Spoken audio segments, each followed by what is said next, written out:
संहिता 14 अध्याय 2 और 3 पद में लिखा है, यहोवा ने स्वर्ग में से मनुष्य पर दृष्टि की है कि देखे कि कोई बुद्धिमान, कोई यहोवा का खोजी है या नहीं। 3 पद में लिखा है, वे सब के सब भटक गए, वे सब भ्रष्ट हो गए, कोई सुकर्मी नहीं, एक भी नहीं। परमेश्वर ने स्वर्ग से मनुष्य पर दृष्टि की। कोई है जो मुझे खोजता हो, कोई है जो बुद्धिमान हो। जब परमेश्वर की खोज करते हैं, बाइबल कहती है वो बुद्धिमान होते हैं, जो सच्चाई के खोजी होते हैं, जीवन के खोजी होते हैं, धार्मिकता के प्यासे होते हैं, ईश्वर के प्यासे होते हैं। बाइबल कहती है वो सब बुद्धिमान होते हैं, और जो ऐसे नहीं होते वो भटके हुए होते हैं, वो भ्रष्ट लोग होते हैं, वो कुकर्मी होते हैं।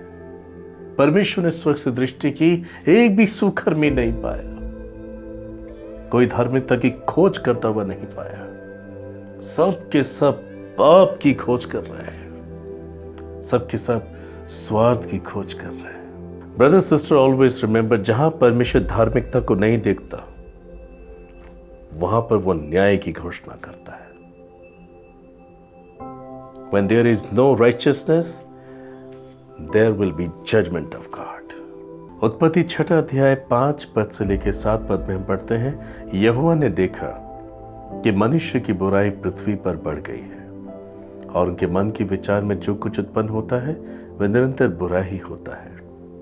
और यहोवा पृथ्वी पर मनुष्य को बनाने से पछताया, और वह मन में अति खेदित हुआ।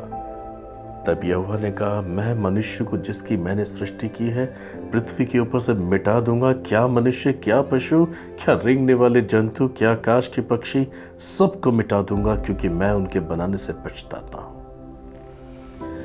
जब परमेश्वर कहते हैं मैं पछताता हूं, तो वो ये नहीं कहते कि उनसे गलती हुई है, उनसे कोई गलती नहीं हुई।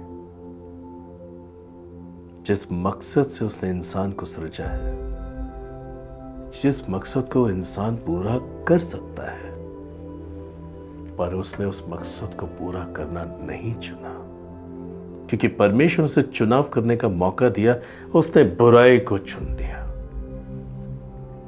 मैंने कहा, लोगों को ज्ञान है सच्चाई का, लोगों को ज्ञान है पवित्रता का, धार्मिकता का, तो भी वो पाप को चुनते हैं।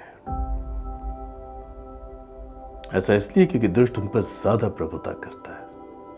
परमेश्वर कहता है कि जहां भी धार्मिकता नहीं होगी वहां न्याय होगा, वहां जजमेंट होगा। नूह के दिनों में परमेश्वर ने देखा था सभी प्राणियों ने अपना अपना चाल चलन बिगाड़ लिया था।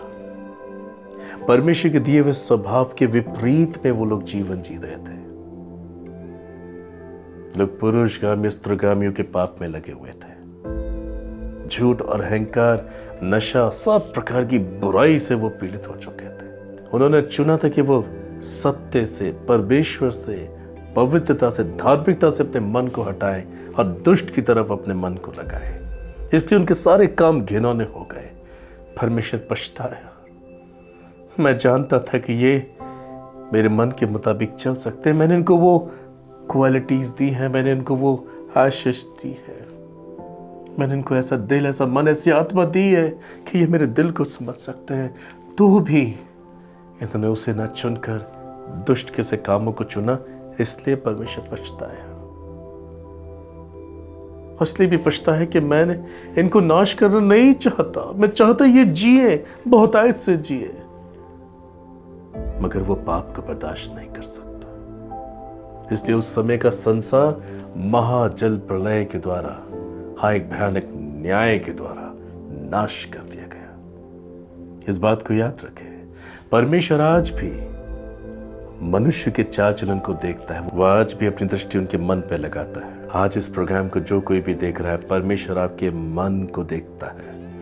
परमेश्वर की दृष्टि आपके चाल चलन पे लगी हुई है। ब्रदर सिस्टर, आप क्या सोचते हैं, क्या करने जा रहे हैं, किसी को नहीं मालूम, सिर्फ आप ही जानते हैं। मैं आपको बताता हूं, परमेश्वर भी जानता है आप किन बातों को अंजाम देने जा रहे हैं। परमेश्वर नहीं चाहता कि वो दोबारा पछताए। जहां धार्मिकता नहीं वहां न्याय है। आज अगर आपने कोई बुरी कल्पना की है, बुरी योजनाएं बनाई हैं, बुरे कामों को अंजाम देने के लिए आज आपने ठान लिया है, मैं आपसे कहता हूं इसे यहीं छोड़ दीजिए। वो देख रहे हैं, वो आपके विषय में पछताना नहीं चाहते, वो आपके जीवन में न्याय की घोषणा नहीं करना चाहते हैं। वो ये चाहते हैं कि आप मन फिरा लें। यहेजकेल 18 में लिखा है, कोई प्राणी मरे नाश हो इस बात से परमेश्वर प्रसन्न नहीं होता, परंतु प्रत्येक मनुष्य अपने पापों से पश्चाताप करे, वो उसी बात से प्रसन्न होता है।